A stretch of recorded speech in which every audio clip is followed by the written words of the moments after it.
started with Mary. Is that okay, Mary? Even though I know you know, you may just like told you Because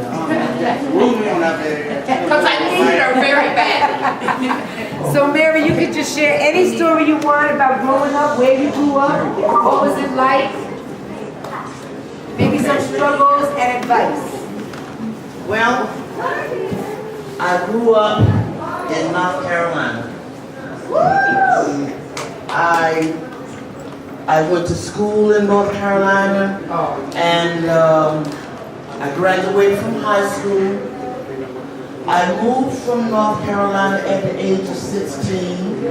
I came to Yonkers. I went back to school. I went back to college, that is, and I went to nursing school. I graduated from nursing school here in Yonkers. I also came back and went back to school again. I went back to school for an EMT. I also graduated from that.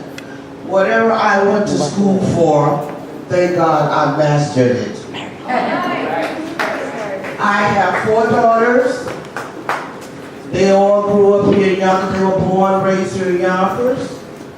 They grew up here in Yonkers. They have children of their own. They also graduated from high school, went to college, have wonderful jobs.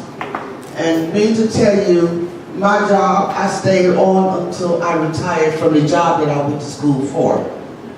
So now they are raising their families here in Yonkers, and growing up in North Carolina was not a bad thing for me.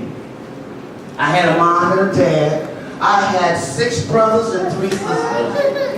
And my father, at a time that we all was in school, my father really struggled very hard. It was only just him working and all of us was in school because he demanded us to be in school. One thing that he wanted us to do was to have a good education. You don't mind if I stand, right? Sometimes when I talk, I like to stand up. So he demanded that everybody have an education. So some of us did not quite make it, and some of us did. But I was one of the ones that did. And it was just, sometimes it was good, sometimes it was bad. But you know what, it wasn't all hard. For me, it wasn't all hard. It was somewhat on a level. But I enjoyed every bit. And if I had a chance to do it again, it would be only a few things that I would change about the way I grew up.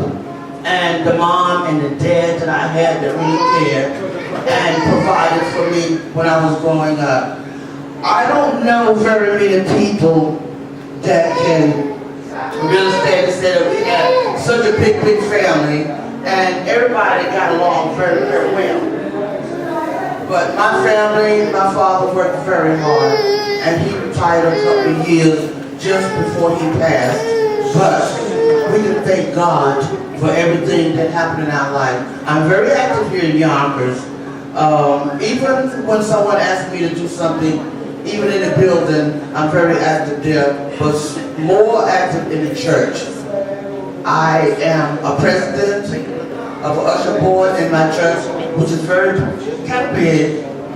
I also am a singer in my church, and I also sometimes, if I don't want to sing with a choir, I'm a soloist.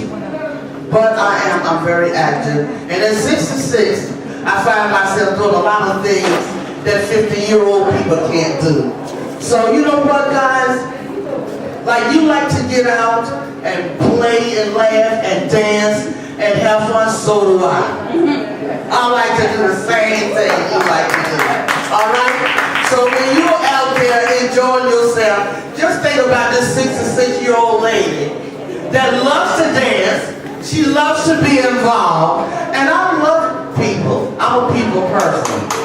As long as the crowd is not so big that I can't see or I can't understand, I can deal with you.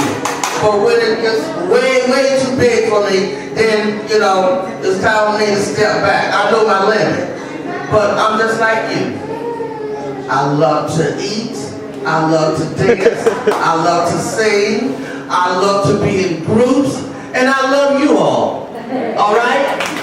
All right. Thank you.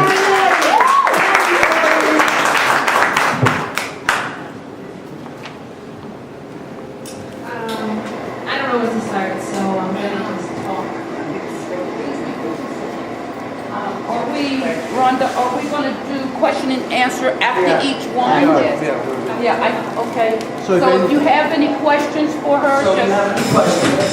just pass the mic around. Anything. While they're doing that, also, I'm gonna pass around this paper. If you would put advice for people growing up or city life. You know what? I'm not a person that really likes to do a lot of giving advice. I mean, you know, you do whatever you do, and, you know, just hope for the best in what you do. You know right from wrong. Amen. You know, and nobody has to tell you what is right and what is wrong. Every now and then we all make some bad choices. None of us is perfect. But when you find yourself making a bad choice and you can see yourself backing out of it, then hurry up and get out. Start all over again. There's nothing wrong with starting all over again. Nothing. Even if it's today, start all over again. You can do it. Very sick little guy. I have him right now, and he's under my care. Yeah, I am. I'm yet very active, and the majority of the time, I'm always finding things to do and being active with people that are sick. That's my thing. So in other words, her education is still being put It's to still good being use. yes. Okay, once again, my name is Tamara and I'm 17.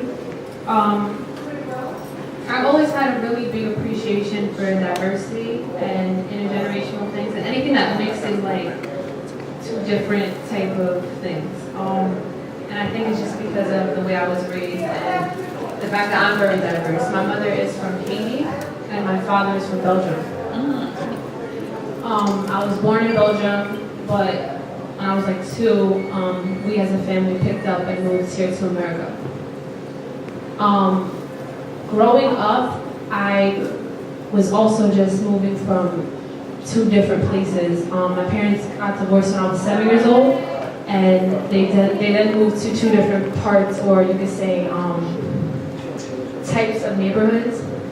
My mother lived in a very poor, you could say like quote unquote ghetto area, and my father lived on the better side, or the more, I don't even need touchy terms, but you know, More affluent. more affluent neighborhood. So I was moving from my mother to my father, from my mother to my father, and I appreciate it, like, you know, as I'm older now, because I can relate and I have a lot of empathy towards 2 different types of people. I don't really know what to say. So I go from my childhood up to now. I don't. It's all paper. Okay, growing up, my parents weren't really around. My mother went through an illness, and my father was always working. So it was just me and my brothers and sisters. I have a very big imagination, and I think it's because of that. I'm a writer now. I wasn't really with other kids. I wasn't really with TV, anything like that. It was just me and my brothers and sisters, and we would just play all day. Even to an age where you would start to like develop a desire to play with like toys and go out with your friends. It was just me and my brothers and sisters. So most people would think that you would be sheltered. I don't feel that I was sheltered. I feel like it was good for me, for what I'm doing now, for my field of writing, because I have my own mind and my own imagination because of that. I grew up here in Yonkers. I went to school 16, school 22, Emerson, Saunders. I just graduated from high school. I was very active in Yonkers Christian Assembly, which is right here on North Broadway. Very, very active all through my entire life. I grew up in church. I never really thought Yonkers was really that, like, significant. Like, I didn't really think anybody knew about Yonkers, you know what I'm saying? When you think of, like, New York, people always say the Bronx, Queens, Manhattan. No one really says Yonkers, but I like Yonkers, and as I'm getting older and I'm moving around, coming here, coming to different places, there's a lot of talent in Yonkers. There's a lot of talent in this city, and people really don't know. This year, I actually did a poetry slam in my school, and I don't know if you guys know, but the arts is not really supported anymore in public school system. Like, it's really just sports. And even that is like nothing, because there's no more money. So it's like arts is completely cut out. And for people like me, I'm not really into sports. I'm into singing, I'm into arts, I'm into drama, poetry, stuff like that. So I went to high school and I was like hyped. I was like, all right, I'm against poetry club, drama club. It was none of that. It was just sports. So as frustrating as that was, I'm happy for it. Like now that I graduated, because I actually started all those clubs, or attempted to. My freshman year, I started drama club. My sophomore year, I started gospel club. And then junior and senior year, I started poetry club. And that was the biggest club that I really was into, because that's my biggest passion. And as much as like it looks like a bad thing that there's no arts, it's an opportunity for you to come and start something. And when I did my slam, it was like a total success. She was a student, she remembered me. So it was good to like sit back and know that you started that. And that's how it always was though. Like you have to start stuff. And being in my generation, we don't really start anything. We just like kind of like bite off all the other generations. Like you guys walk around and you're like, oh, we used to wear that when we were teenagers. It's like we're just ripping off of other generations. So to be able to start something was a good feeling. I really do not know what to say. Doing good. You're doing good.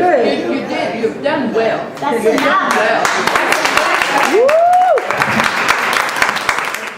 Yep. Tamara, my name is Miriam Robinson Powell again. And one of the things I would like to ask you, since poetry is your passion, can you give us a sample? Oh, Heck the pick. so.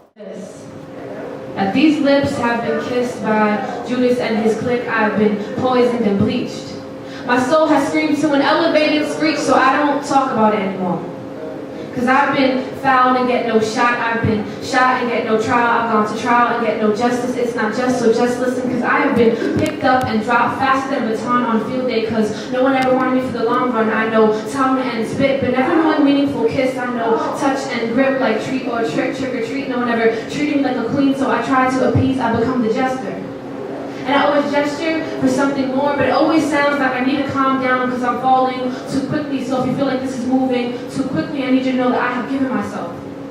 That I have laid my pride to the side to become the numerator and divide this love between you and I, but I was foolish. Because I wasn't right when I picked the guy, I was ignorant. And as the denominator, he didn't deliver the right reciprocant, so I was left with negative numbers and negative feelings. I didn't get what I had given. The law of conservation of gravity didn't come through and left me broken on the floor. I couldn't fly anymore. I'm gonna need you to know that I've been somebody's plan C, so I'm gonna need you to see me past all the attitude and subtweets because I have been scratched. So I can play every symphony without messed up but one song. Gliding like a record moving circular on its player, and I'll keep playing until you hit that spot, until you scratch that time, until you scratch that time, until you scratch that time in my life that I was scratched like broken glass that I swept up and swallowed. Pushing it down my esophagus, hoping that the blades that cut and caused the blood would distract me from the lump in the back of my throat as I held back the tears. It's been years, but I can still feel that. I need you to see that I have a chest full of broken branches and it's a cold world, so I tried to start a fire, but I burned my fingertips. I'm gonna need you to know that I just wanted somebody to love me, to trust me, so I stood there till I rusted up like the Tin Man, but there are no Dorothys or Totos, they're just flying monkeys and witches with green faces, and when I click my heels 3 times, there is no trace of home ever. So I stand there, like the Tin Man, built to trust. I got veins and blood, a brain and lungs, but no heart, so if I only had a heart is all you'll ever hear me sing, and I wanna step away from this curse, but I'm tied back by strings cause I'm a puppet now. Going through the same routine, playing the same old song, and you'll never hear the hook to this song, cause Captain Hook got me walking planks all night long till Peter Pan comes. But even he can bring me back to my childhood and innocence, so I'm just stuck in this neverland full of sad songs and bad romance. I just wanna go home, but I can't seem to find my way. And I've been chasing the broken pavements of the yellow brick road for days, it seems. I wanna escape this dream, but I never seem to wake up, Alice, stuck in this wonderland. Constantly wondering about the wonders that underlie the comforts of having somebody to comfort me, someone to accompany. So come with me. Let me be your Prince Charming and sweep you off your feet, clear out your throat of the broken glass, unscratch the record and keep playing because your melody is wonderful. Wonderfully and fearfully made you were engraved with my signature, you're beautiful. And yes, your lips have been kissed by Judas and his clique, but so have my cheeks. Wipe your cheeks. There's no need for you to constantly plant the seed of till death do us part in every little boy's heart, because I'm what you're looking for. And you are what I'm looking for. Because I want to see how you play. Because I could listen to your broken symphonies all day. I want to hear how you sing. Because I am your harmony, your complement. We are two colors that I will mix to make the perfect shade with you. Because only I can see into the planted seeds that these little boys have made you. They made you believe that you were made on your knees, but when I formed you in the womb, I made you to stand at 2 feet to follow me. I'll lead you. I'm going to need you to know this. That from the get-go, you caught my eye. So all these boys that catch your eye can't supply what your soul demands of me, and yes, you were formed from his rib, but peep this, I put him into being, so stop being so easily deceived into believing that you were meant to be the leaning tower of peace, when I intended you to be the Eiffel stand, tall and strong. And stop dancing to the melodies of a broken song of a broken man. Take my hand and I will take you out of this Neverland, I promise you. Thank you.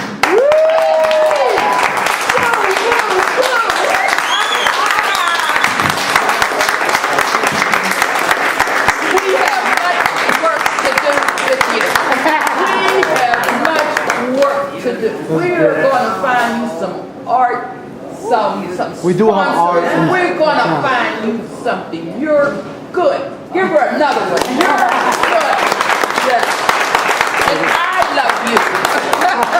Love your work. Love your expression. Very good. Very, very good. Any more questions? Any more questions? No. Okay. My name is William. Okay, I think what you're saying. So, as you, what do you think you could do? You call it you call for the people to hear, these administrators, politicians. You call to let them know that you call that they need more arts programs. Like you, it's been going on. It's been going on for a long time. It's been going on since the 90s. Since I was in school. You know, and as you call that, people don't realize that when you use music, use both sides of the brain. Right. Yes. You know, if you ever study, if we ever learn from Sesame Street and everything, and something you call music sometimes save people's lives. Yes. Saved my life. But Yes. I was going to Thomas Jefferson, one of the baddest schools in Brooklyn, New York. And as you call, this teacher came and said, well, we're going to have you sing at Columbia University. I learned to sing in 5, 6 different languages. Wow. And we call it East New York, Brooklyn. Never heard of it. I heard of it. It was something we call it Southern Columbia. We was competing against every school. And I worked as a recreation therapist, mostly with elderly people, for 25 years. And I think that the senior centers and especially the nursing homes, they need people to come there, but they can offer you something too. Usually if you talk to the recreation director or somebody who does the programming there, they can give you a meal, they'll welcome you, but the problem is that, you know, they have people in wheelchairs and it's a lot more expensive for them to come to you. I have to say that I have, you know, sometimes had field trips, and we had some elderly people with Alzheimer's, and we went into the high school and they were talking about their life, and people were like amazed that somebody could talk about their life so well when they had Alzheimer's. And some of these people, they didn't even really know their name. But it doesn't mean that they didn't have a lot of good memories and that they couldn't talk very well. And a lot of people don't know what Alzheimer's is like. It is a very big spectrum, and you can get very involved with these people. And I had this one guy in this area for this to start happening. I think each one of us need to create this type of a form wherever your expertise are, whether you're a senior in high school, you're a junior in college, you work for some organization in the nursing home. Try to create a form to start intergenerational communication, because with one step you open the door and the sky will shine on you. I believe that this is a form that we're going to try to do every month, and each month we'll try to have bigger and better input for it. The nursing homes are great. I'm a senior and I love my seniors, but I'm here today more so to represent the youth. I understand, I'm not against Okay, that. I'm not attacking you. I'm not I attacking apologize. you. I said I am here today Yes. to represent the youth. I want to know personally, Miriam Robinson Cowan, how I can help any youth that come across my path. I'm 65 years old, and I think I have something to give you. If you're willing to listen and take instructions, I may not be always right, even though I think I am, but I am willing to listen and help you formulate a bridge to cross to get to where you're going. My name is Janelle Spinola. You're saying that you would like to help. What age are you talking about? Usually what we had decided to do here between 18 and I think 24. Okay. 14. 14 and 24. I'm sorry. 14 and 24. Have you gone to places where children congregate? Yes. Well, This is the first are you one. speaking to me? Oh, this is, yes. The first Okay. I'm asking you. This is the first interracial communication forum that we Oh, started that we for this. Resident for tens of thousands of residents. But me personally, I was also born in Wilmington, North Carolina. At a very young age, my mother and father separated, not divorced, separated, and my mother came to New York to find better work. Today, in a few weeks, I'll be 80 years old, so it's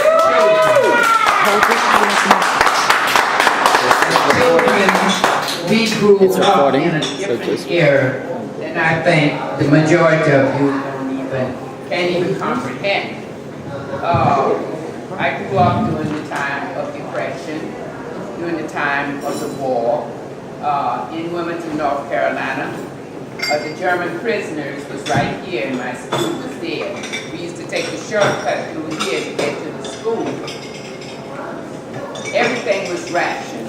Food, clothing, everything was rationed. This is the time that sometime laying in the bed, I can think back and appreciate $1 or $2, a little bit more, from knowing that no matter how big a sack of money you had when I was a child, it didn't work a bean if you didn't have a rationing book.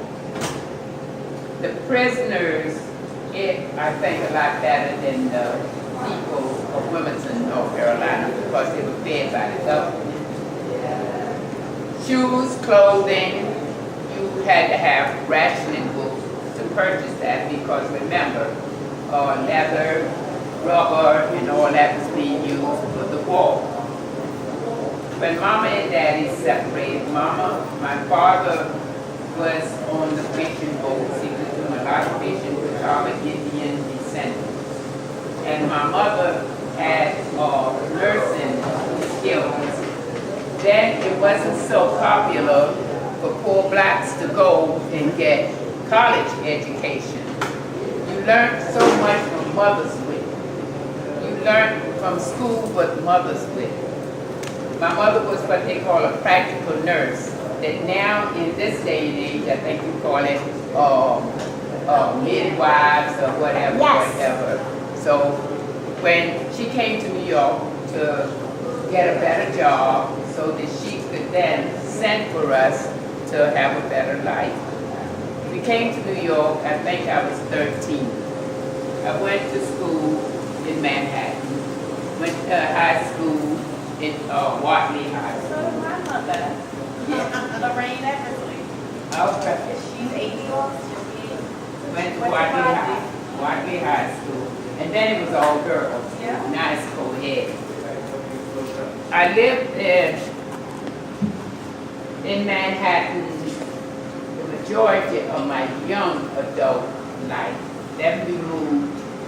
By now I'm married, I have children. We moved to Brooklyn. it was not easy, but now, when you look at life now, then I believe it was much easier with so much less. My husband was making $52 a week, and he was getting paid in cash money. So he never opened his envelope until he got home with it. Park Avenue Market was like what you call now a fresh air market. But in Manhattan, Park Avenue Market ran like 5 avenue blocks straight down, under the Park Avenue rail train. Yeah, the elevator. So you could go in there with $10, and that's what we bought our groceries for the week. The fish was like 10 cents a pound, fresh fish. You bought loose rice, you bought loose beans, you bought loose. And like people say now, they can't cook nothing but pop oil or Uncle Ben's rice. No. We had what they call cracked rice. And I mean it was cracked. One grain looked like it was cooked 3 times. But the same way the Chinese know how to cook rice, you learn to cook it. You boil it and pour it in a colander. Let it come to a boil, pour it in a colander. And every grain would be to itself. You learn as you came along through whatever time you was brought up in. As we moved from Manhattan to Brooklyn, my husband had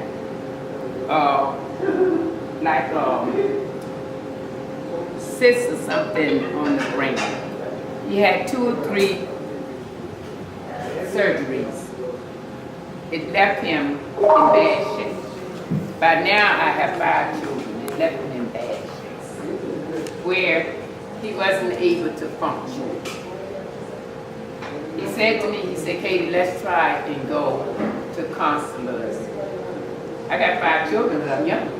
I had my first child at 17, just as I'm coming out of high school. And my mother used to say to me and my sister, she said, y'all young, just having them babies every year. She said, well, let's get pregnant. I'm telling you, I was pregnant this month, my sister's pregnant next month. Oh, wow. I had 6, she had 11. I stopped before she did, I guess, calling her up. When my husband, after saw that he was like just a vegetable almost to himself, he went back to his hometown. I had violent stroke, and they had told me that I would never walk again. And this is what we call not hard time, but when you turn to spiritual time, no more is going to be on you than what God allowed. Amen. No more. I didn't walk for about a year and a half, 2 years. And I got into self-pity. Now, all through the hard times of it, you look at now coming up as a child, you may have just what we call a whole cake of bread, where you would mix the flour in the meal and put it on top of the pan, that big iron stove, maybe sugar water. It was during the time of the war. That was your dinner. If you had some meat, it was strictly lean, strictly fat, what you call today salt pork, and maybe the beans and some rice.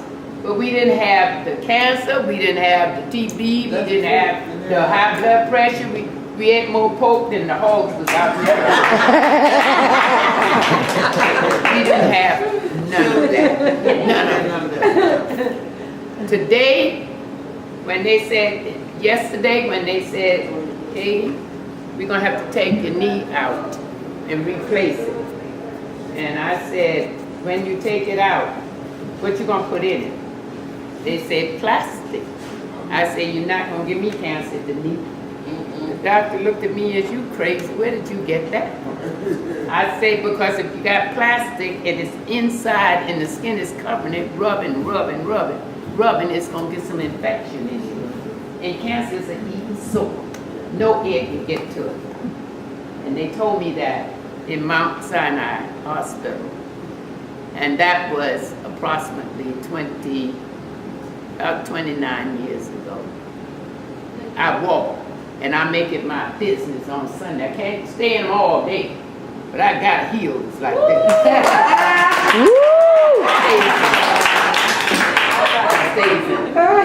When they say you can't come out of that self-pity, our young ones that has ambition, I can do, and y'all will do.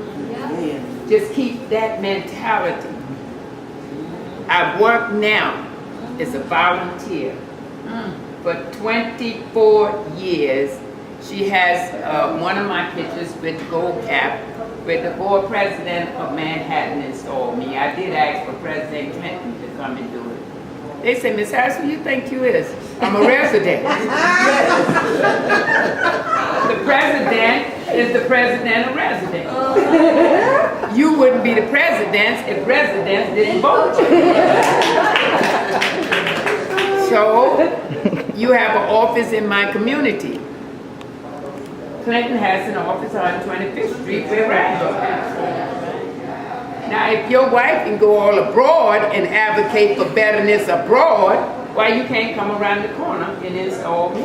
That's right. Well, he sent me a nice letter. That's why I said touch them that has the power. Touch them that has the power. So, the head of New York City Housing Authority came and did the installation. She had one of the pictures. And every since that doctor told me I wouldn't walk again, and I left self-pity alone. I belong to everything in New York except the dog catchers. I am a member of Voices Heard, vice president of the police department, a member of the district attorney. Tomorrow I will be inviting the new police officers in our community to tell them what we want in our community. That's right. How we want to be respected and how we are going to respect you. Every year, I'm at 100 Center Street. When you graduate from the DA board and become a district attorney, you see Mrs. Harris' face. I live in public housing. I don't live in a project. A project is something that's in process of being made. Public housing is buildings that's already been made. That's I right. live in a development where there's good, bad, and the ugly.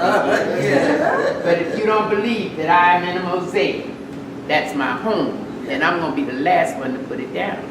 I want you to come into the development, and the things you see me or anyone else doing for quality of life against it, I want you to get them out of here. Help us make our development what we want it to be. Today, I belong to everything. My church organizations, the senior board, as she mentioned, the seniors club, the one, the rehab center, 125th Street. I adopt 68 parents there. I go twice a year. Mother's Day that I name Parents' Day and Christmas.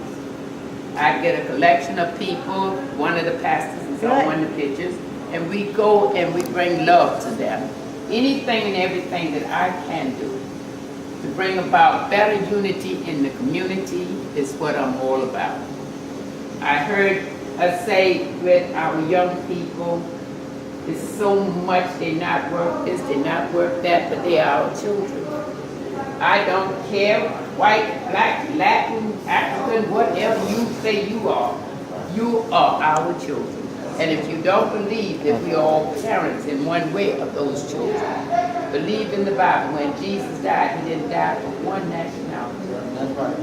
He said to his disciples, you watch for my mother, and mother, you take care of my son. He's my mother, all of you. So it means all of us to look out for these children. That's right. All of them. I came into Wagner, and there's about 7 different gangs in Wagner. But when they see me coming, now they don't look no different than my child or your child. But you can tell, they know who Miss Harris is. They sound like a church glee club. Here come Miss Harris, here come Miss Harris, here come Miss Harris, here come Miss Harris. You all right, Miss Harris, you all right? Push me in the door. And as soon as I get in there, I call up the podium.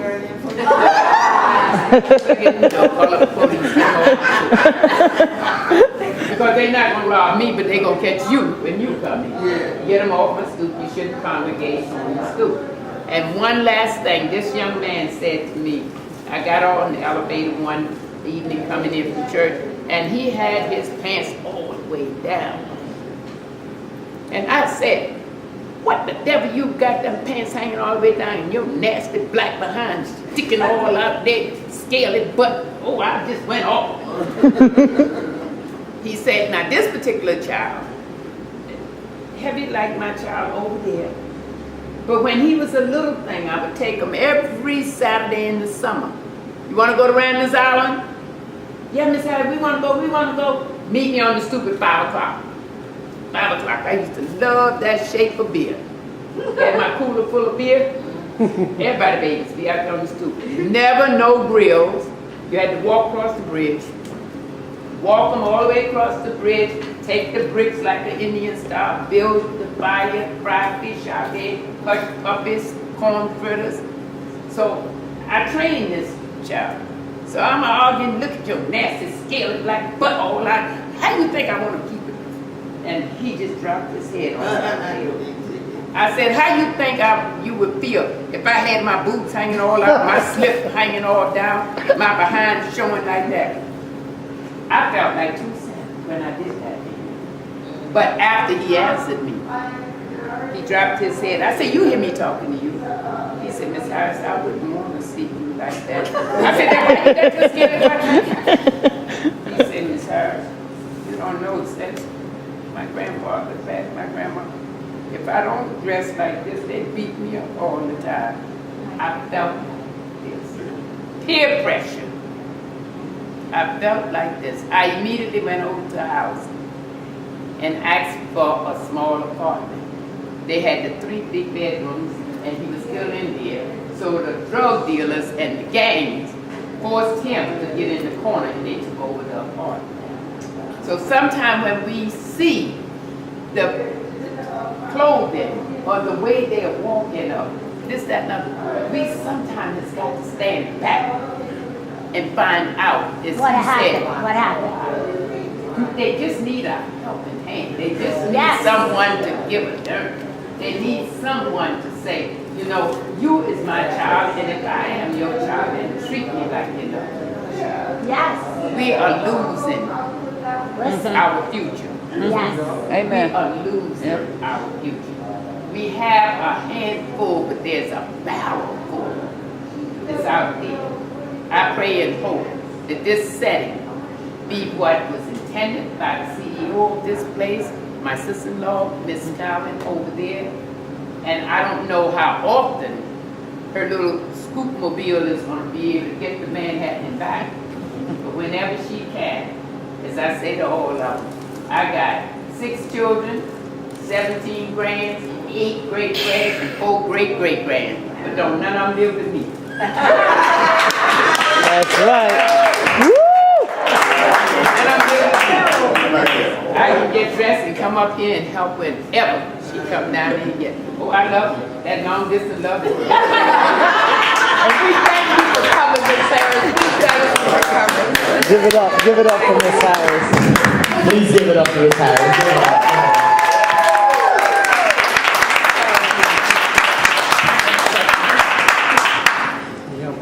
Any questions? Yeah. Hold on, she had her hand up first. No, go ahead. Ms. Harris, you remind me of a younger woman, and she's sitting over there. She deals with her children with tough love. Oh, yeah. And when I first saw it, I was like, oh, she is mean, right? But whatever she does and whenever she yells at them, she'll say, I love you, you know. And I realized that Judge Mathis is right. You have to use tough love. If you want your child on that straight and narrow, you've got to use tough love. And that's something I'm trying to learn, you know. And it's so nice seeing you and listening to you, and I'm a little jealous that you live to be 80 years old. My grandmother died at 60. She was like full of life and, you know, wanted to be helpful to everyone. And it makes me feel good to meet you and see you. And I thank you.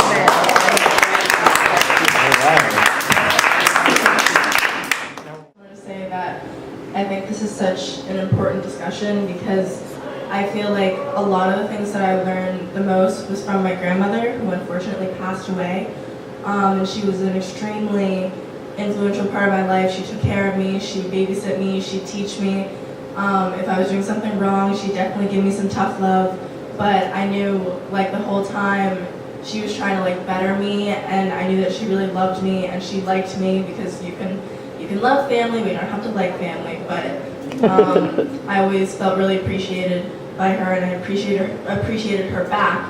And I feel like after she passed, I've kind of been missing a little bit of that kind of like adult influence and the kind of wisdom from the elders and that kind of generation. So to be here and listen to you guys tell your stories and just kind of bridge the gap a little bit, I think has been a really good experience. And I want to say thank you. And just, I'm loving learning and hearing and sharing in this little community right here.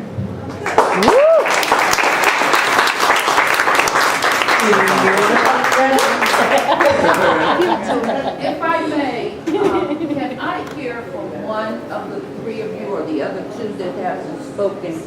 What do you think the number one issue would be of a senior such as myself communicating with you? What would be the number one thing why you wouldn't approach me, or why you would find it difficult to come to me and ask me for advice? As real as it gets. What do you think? Okay. Yeah, they might not find it difficult if they have grandparents, you know. Yeah, but as a young adult, my perception, and let me just go In Yonkers, you know, that's my mom over there. She's my best friend. She really is. I've had my parents my whole entire life. I literally had everything handed to me. Everything. I didn't even have to ask for anything. It was, you know, it was. And now it's kind of a little bit different for me. Now I'm having my own kid, and it's a lot harder. It really is. You know, even just taking that first step is really hard for me. Like, my mom helps me every single day. She tells me, you know, she tells me every day, she's like, listen, it's gonna be hard, but me and you, we're gonna do this together. And you know, I'm kind of happy. I'm grateful every day. Every day I wake up in the morning with contractions, and you know, I'm like, thank God I have my mother, because if it wasn't for her, I don't know. I really do not know where I would be. But you know, I've been living here. School was it really wasn't an option for me. It really wasn't. Like, back in the day, I can say like that, because I was, I guess, too cool for school. That's why I told you girls, congratulations, for real. I'm proud of you guys. Because if I could go back, I would definitely do it. But I was hard-headed, I really was. Everything was so much handed to me that it was Tell like... the truth, shame the devil. That's it. Yes. That's the first step. Everything was so much handed to me that I was like, what do I need school for? You know, like, my dad used to give me money all the time, and sneakers, and I would get everything, I'm telling you, like. And now, you know, you can say, you know, I'm homeless, I'm in a shelter, this little girl is going to be born in a shelter, and it's kind of hard for me, like. But I know I'm definitely going to make it through. I know that for a fact. You know, my father, they divorced way early. I kind of raised my little brother. He used to call me mom. It used to be the middle of the night, he would call me mom. I told him how to cook, I told him how to iron, I told him how to do everything. I was like, you're going to learn, because I'm not going to do everything for you. My mama do it for you? She did. My mother did it for me, but I had to do it for him, you know, and he learned. And to this day, he does everything by himself. And, you know, it is hard. Like, life it kind of threw a lot at me. It really did. When I got pregnant, I was like, oh my God, what now? Like, but I know I'm definitely going to make it through. Me and my mother, and being in the shelter, it's just a phase, honestly. That's how I see it. Like, I'm definitely gonna make it through. You know what I'm saying? Like, me and my mother, we each other's backbone. You know what I'm saying? With this little girl coming, it's only gonna make it, I guess, better. It's life is really, really, really hard. Like, it really is. Like, my father remarried. He married a woman. She has 6 kids. You know what I'm saying? They all live in my house. You know what I'm saying? It's kind of hard, you know. But he does for them now, and you know, he gives me a little bit of money every now and then, which doesn't really mean anything, you know. But I'm glad I got my parents, because without them, I'm telling you, it's really, really hard. Like, with this little girl coming, it makes me very, very nervous and very scared. And I'm still not going to take that first step. My mom keeps forcing me, you know. But I don't know about that first step, you know. It's going to take me a while, but I know I'm definitely going to make it through. And when she's born, I'm going to go back to school, because I was almost there anyway. I'm on like a maternity leave almost thing in my school.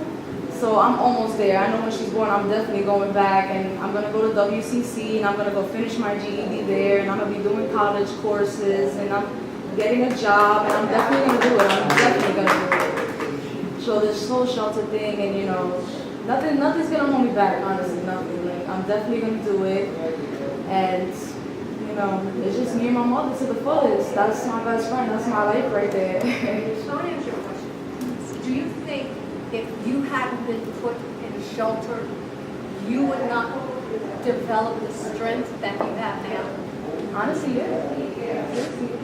You feel that you would have been a strong person anyway, that you would be able to say? I mean, I was like that from the get, because I raised my little brother. From me being 7 years old, him being 4, I did it 7 years old. I kind of just naturally had that inside of me because of my mother.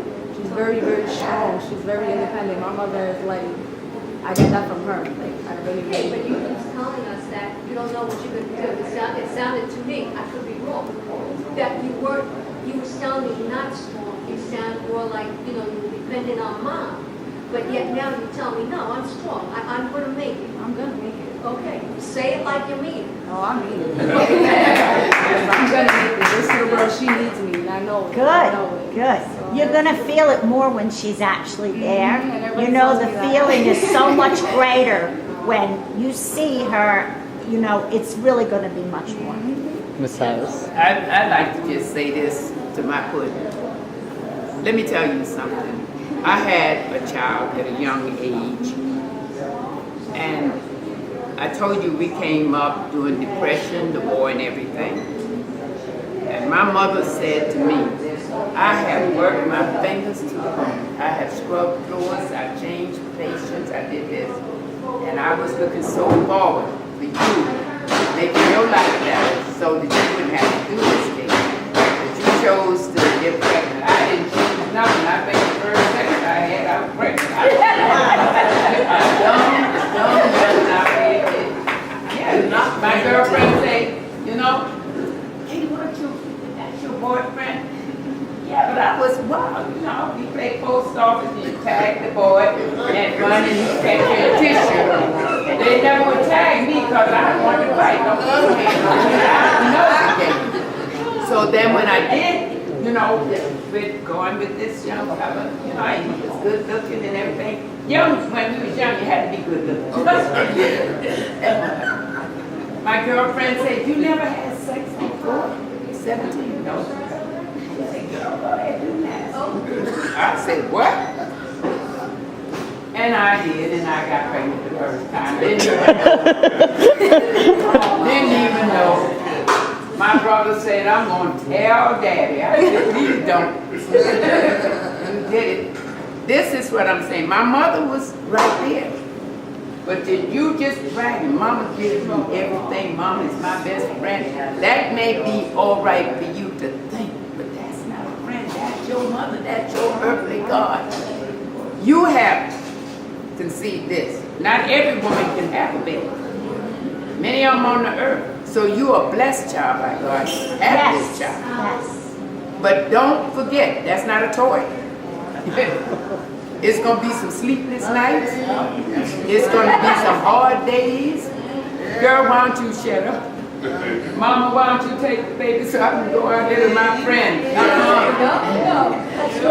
You make up in your mind what you just said. Mama, please stick with me until this child is born.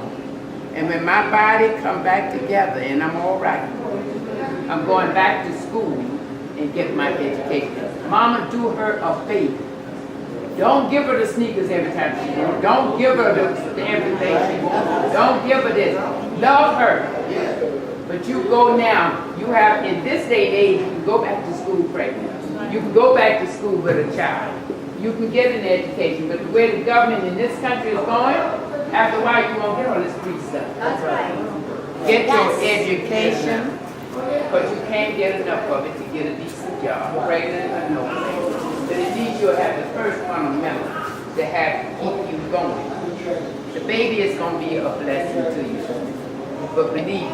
And on that note, Ms. Harris, we're going to have to bring this somewhat to a close. If no one else have any questions, what we'd like to do is thank each and every one of you for coming. We would like for you to